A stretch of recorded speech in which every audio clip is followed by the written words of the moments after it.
And I will hand over right now to Manfred, who is jumping in the technical sessions, and appreciate also your questions afterwards. So Manfred, what do you think? Is this energy management topic we have included? What is the biggest deal in it, and where does it really help? Yeah, thank you, Rinat, for the overview and the question. Yeah, power management or power consumption in the cars are all the time increasing due to the fact that we have more and more functionality included into the vehicles. So therefore, next to security and safety aspects, also power consumption aspects come into the game, so to say. And I would like to shortly present to you the concepts which are important to deal with the vehicle energy management. So the presentation is divided into 3 parts. I will give a short overview, then continue with the concepts overview. So we have 3 concepts here, and then I will close with the summary. So, as I mentioned, power consumption is very important in the car.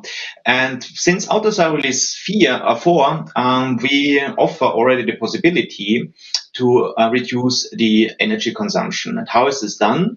You just have the possibility in a vehicle, you have the ECUs, and you have the possibility to switch them off partly. So this is called partial network. And in the picture you see here, it's quite simple, but nowadays the complexity is increasing. And on the next slide, you will see an advanced, so to say, topology. And in reality, it looks more like this. Yeah, so I have today up to, I would say, 100 ECUs in a car. And in addition, you have back-end communication. And due to safety requirements, also the topology is more and more complex.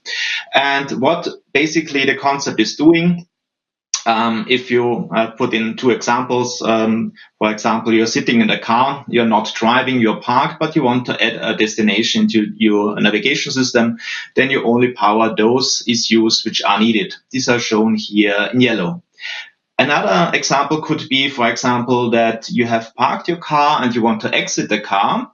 And there are some driving assistance features today, for example, to avoid that you have collisions with obstacles when you open the driver's door. You have, for example, the possibility to leave the sensors active, so the radar sensors, to detect, for example, a bicycle, that you don't hit it when you exit. All the others ECU then are unpowered, so and only the yellow one are powered. So this is basically what it's all about. And to realize this, we even extended now in this release the possibilities.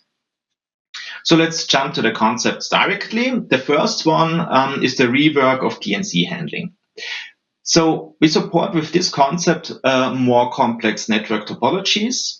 To do this, we introduced the so-called top-level PNC coordinator, which has an eye about the activities in the car. And we also, at least it is planned already, to improve the interaction between the communication manager and the network management. You see it on the right on the slide, on the, let's say, architecture overview, with the yellow marked software modules. So this concept affects mostly the communication manager and the network management modules. Our note, besides, of course, this architecture you've seen is very, let's say, simplified. In reality, of course, it's we have lots more additional modules here, but it's just a focus for this vehicle energy management. The next concept goes even a step further. It's called Vehicle Network State Management, VNSM. And today, we only had, or in the past, we had only the possibility to have a static assignment of partial networks in a car. But now, with this release, you also have the possibility to dynamically assign new partial networks, for example. This is very helpful if you have different variants of a car where you want to plug ECUs into different topologies, and then this concept can detect where a new ECU is connected to. And also a second scenario would be that you, for example, have a functionality you buy in the aftermarket sales, for example, and then this functionality is added to an ECU, and also this new functionality then needs an dynamic update of the PNC, so partial network mapping. So this is also possible with this. So it allows you this dynamic partial network mapping. And also, due to additional ECUs, we also need more than more to be able to configure more than 56 partial networks. So since, for example, CAN-FD or Ethernet allows you a bigger frame on the bus, we can also have more partial networks defined. On the lower left side, you see that you can imagine that this concept is quite complex on the one hand. On the other hand, it offers lots of new possibilities in respect to reduce the power consumption in the car. And on the right side, once again, the simplified architecture. You see here, once again, the communication manager and the network management modules are those modules which are affected most. And they will also, in the next phase, will also make use of the optimized interaction between communication manager and network management with new direct control APIs. Last but not least, the next concept is, Rinat already mentioned it, it is the concept Ethernet wake on data line. So we already support the bus wake up on CAN and FlexRay, and the missing part, so to say, was Ethernet. And now with the 2011 release, we can also offer you the possibility to wake up Ethernet on the bus or via the bus. And this concept is based on the Open Alliance TC10 specification. In this case, you also see the affected modules. And since this is very hardware related, you see that the lower layers are affected here. So the switch, the driver, the transceiver, the Ethernet interface, Ethernet state manager, COM manager, and PSWM.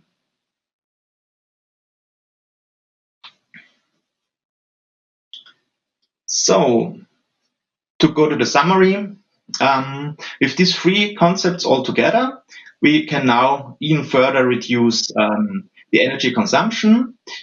We support more complex topologies.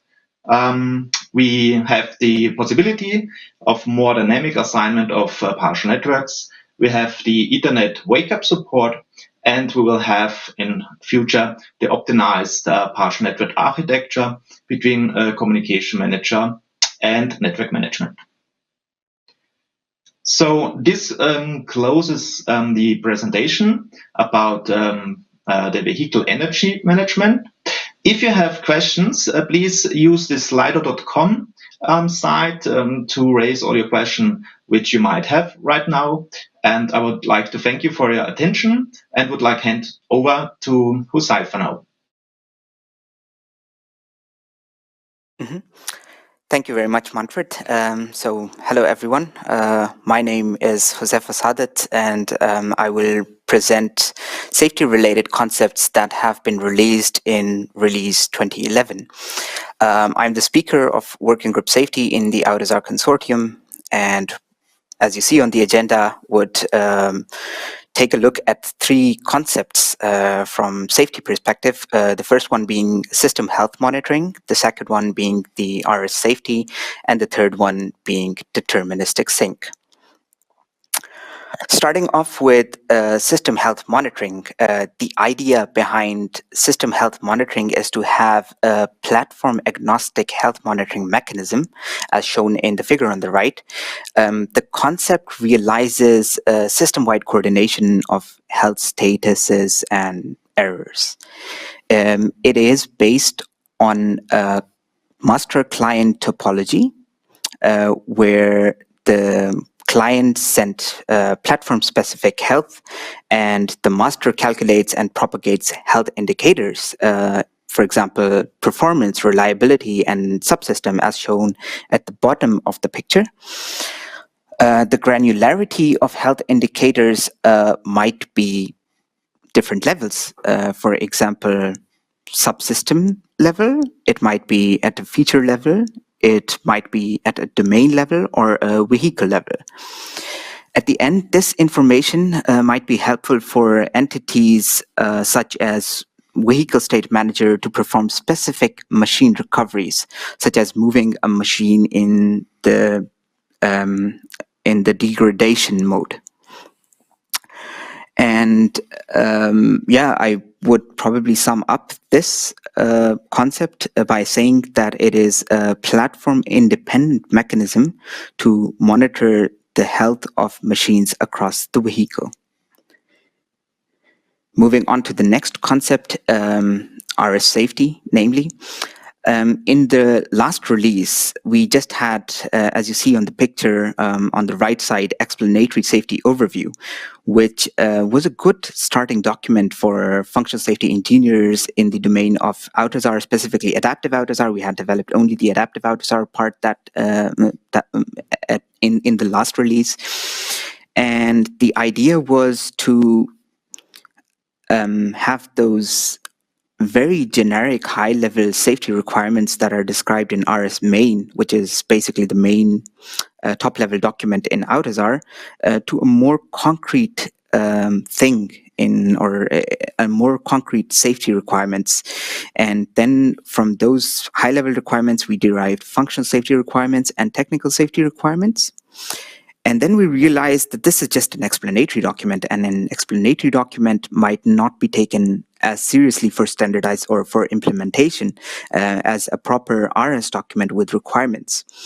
So the idea was just to have our goals or safety element out of context, which we treat the adaptive platform currently and maybe also in the future the classic platform in safety overview document, but this RS safety document, which you see in the picture in the middle, is then a very concrete requirements document, which has then functional safety requirements and technical safety requirements. And these requirements are towards each function cluster in adaptive platform, so that they could realize or trace up to these requirements. So far, we've only managed the adaptive platform part, and hopefully in the upcoming releases, we will also concentrate on classic platform, though they're already quite stable, and there is still a debate and a question whether we should move those stable documents into RS safety and have a separate explanatory safety overview document for classic platform. So to sum it up, I would say this RS safety document is the single most important document for AUTOSAR functional safety engineers. Moving to the next slide and the next concept, it is the deterministic sync. So deterministic synchronization was already implemented in on the right-hand side. You see on the top in bold the specification where it was implemented. SWS execution management has a dedicated chapter for time determinism and data determinism, but its realization was probably not the best or was not so achievable. And the idea with deterministic sync concept was to provide support of redundant execution with multiple deterministic clients, as you can see on the pictures on the right-hand side. Then the second thing was that we wanted to describe the synchronization behavior and requirements for cyclic activation. For this, we had to practically implement, or we had to make use of already existing time sync in the context of deterministic client. This is also a very good thing that you can see in AUTOSAR, how different ideas or concepts come together for a better safety perspective. Then The timed resources themselves are secured through IAM, Identity and Access Management. So this is basically, again, a great concentration, as Rinat also mentioned, from the consortium itself, that we have safety and security relevant requirements or realizations. This concept itself also provides an initial guidance on the usage of software lockstep and supports different use cases, from a very simple use case, as you see on the right, the first, or on the top, the first picture, single domain deterministic synchronization. Then you've got cross-domain deterministic synchronization, and then finally it could be a very wide range of determinism by centralized and distributed deterministic sync master. So I would conclude this concept as realization of time determinism in adaptive platform. And yeah, that kind of concludes my presentation. If you have any questions related to AutoSAR in general, then please put your questions into slido.com. You also see the link or banner where you can add your questions. So thank you very much. And with this, I will hand it over to Adrian.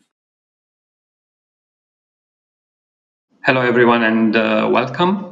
So I will give you a quick overview from Working Group Security and the concept we've been working on for this release, which is Identity and Access Management, Intrusion Detection System Manager, and Crypto API. So for this release, we managed to achieve quite a lot, I think, especially given the circumstances. So we developed a completely new concept and we released the specification for Intrusion Detection System Manager. We extended and fixed the design and specification for adaptive platform Crypto API. We standardized a template approach to deploy identity and access management on adaptive platform functional clusters and access management from remote ECU to services via the static configuration of remote identity and access management. And we also released the protocol specification for SecOC as part of the foundation, and improved the specification on the adaptive platform side, which is in communication management.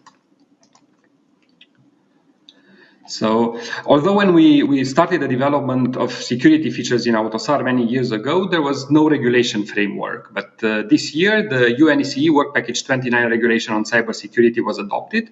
And this will become mandatory for all new vehicle types from 2022 and for all new vehicles produced from July 2024. Here I extracted only a few examples from the requirements and mitigation techniques mentioned in the Annex 5 of the regulation document, and I'm highlighting here only the ones that are directly linked to our activities for this release. So we have measures to detect malicious internal messages or activity, which maps directly to Intrusion Detection System Manager. We have security controls for storing cryptographic keys and measures to protect system data and code, which maps to Crypto API. Define and control user roles and access privileges, which is identity and access management. Verify the authenticity and integrity of messages received. So this is SecOC protocol. Of course, on top of already supported secure onboard communication protocols like TLS and IPsec.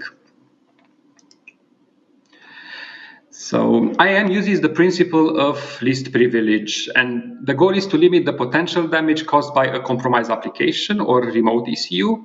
And we defined a template approach and a workflow that covers the description during application design of what an application intends to do, and granting the permission during the deployment phase. So in our approach, we considered two major scenarios. So first scenario is application access control to services provided via adaptive platform functional clusters. So here we are talking about the same machine only. And with our standardized approach, we can deploy access control to services provided by any functional clusters. And in this release, we deployed IAM for platform health management functional cluster. The second scenario is access to service-oriented communication, where not only local machine is involved, but you can also have applications on another ECU that can access methods over some IP communication. And in this case, we distinguish between local applications, where we want to limit which services can local application can access, or remote ECU, where we want to restrict which locally provided services can be accessed by a remote ECU. Of course, we also have some assumptions. For local ECU, additional security measures must be considered, example like proper isolation or secure boot. Some of these requirements we previously released, and we also have requirements on trusted platform. For remote ECU, we need to rely on secure communication channels like TLS and IPsec between the ECUs, which is already supported by both adaptive platform and classic platform as well.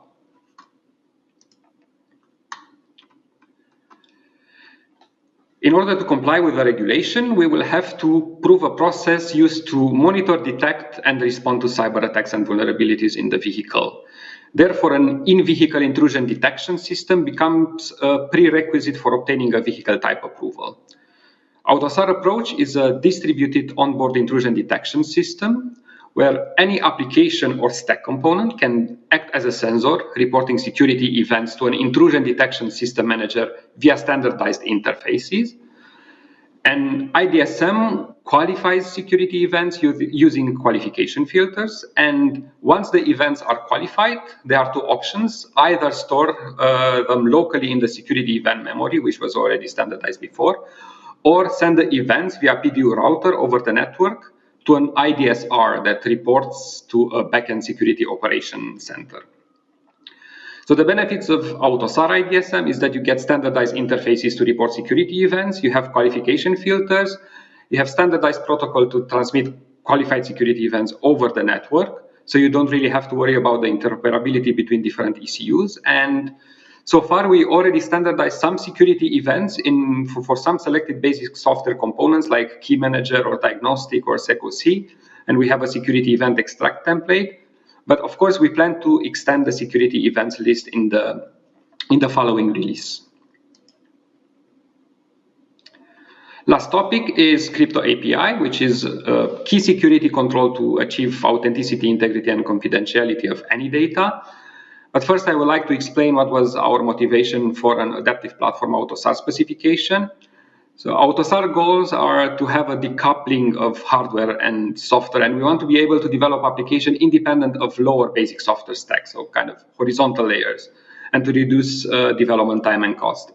And we want to be able to reuse software components. Now, some major issues with existing crypto solutions in the market that would be suitable for a POSIX-based system is that hardware and software solutions are changing and quite fast, since the users are not only AUTOSAR or automotive users, and also the timeline is independent from AUTOSAR releases or OEM vehicle planning in this matter. And this makes it quite difficult to achieve our goals. For crypto, we have a standardized API, crypto API library, and a standardized functionality for the stack components with three major functional blocks: the crypto primitives or transformation, which is the crypto provider, a key storage provider, and dedicated certificate support via X509 provider. It offers more flexibility for applications, so it's easier to use and configure for specialized application with a high demands on cryptographic operation that maybe needs to have exclusive control over the keys. But it still keeps some aspects from classic platform side, and it's compatible with some aspects from classic platform, allowing OEMs to manage platform keys. For example, when we deploy secure communication, or to manage other platform keys like keys used for secure storage, like storing security events. So in classic platform, you configure the crypto jobs, and in adaptive platform, you can configure the key slots to be used by platform components, like communication management, and also the keys used by platform components can be loaded by an OEM key manager application. So just a recap of what we did for this release. So we managed to extend the list of security controls provided by AutoSAR with a new concept, the Intrusion Detection System Manager. We extended and improved the specification for access management and adaptive platform crypto API, and we released the protocol specification for SecOC on top of existing security communication protocols, IPsec, TLS. We already mentioned I already mentioned that we are working, we plan the extension of security events, but we also have new concepts in plan. So if you wish to support these activities, don't hesitate to contact us. And if you have any questions on the presentation, please ask them on Slido. And later on, we also have a networking virtual room. So please don't hesitate to contact us. So thank you very much. And I will now hand over to Jennifer. So you have already heard from my colleagues about the new features you can expect with regards to vehicle energy management, safety, and security. And I will now introduce what else you can expect with this upcoming release. I would like to focus especially on what new features we're bringing with regards to software updates, especially over-the-air software updates, and application interfaces. So in the past releases, AutoSAR has already introduced the UCM Master, which supports over-the-air updates of adaptive platforms. And with this release, we have one major new feature, and that is that the UCM Master now supports updating not only adaptive platform, but also the distribution of updates to classic platform and third-party platforms over the newly introduced flashing adapter using the UDS protocol.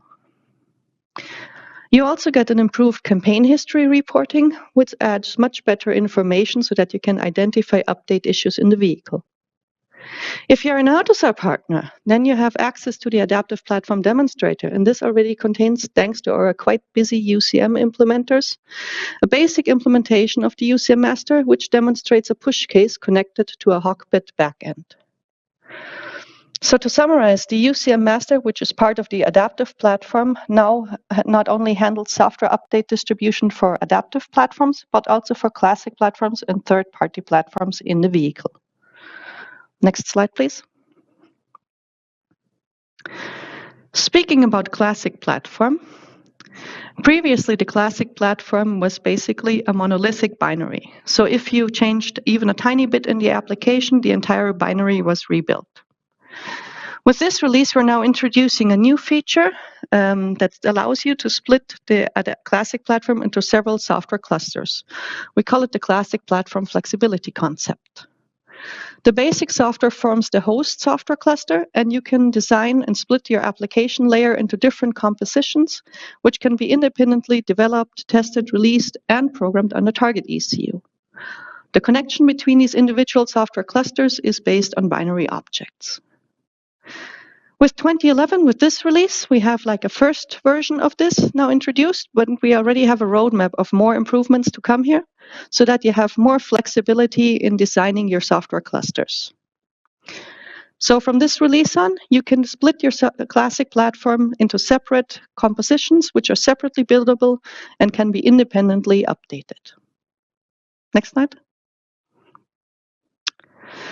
There's not so well-known part of the AutoSAR standard, and that is the application interfaces. Actually, for several years, we have already released the application interfaces, which standardize interfaces of classic software components to enable exchangeability of parts. We have this standardized for several domains. And with this release, we see a new introduction to the chassis domain, the vehicle motion control interface.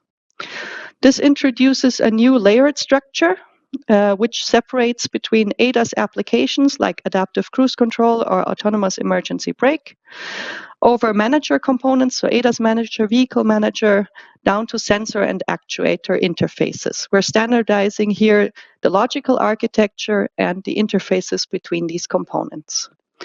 And this enables you to retrofit automated driving interfaces. This is actually aligned with JASPAR, with the Japan Automotive Software Platform and Architecture Initiative.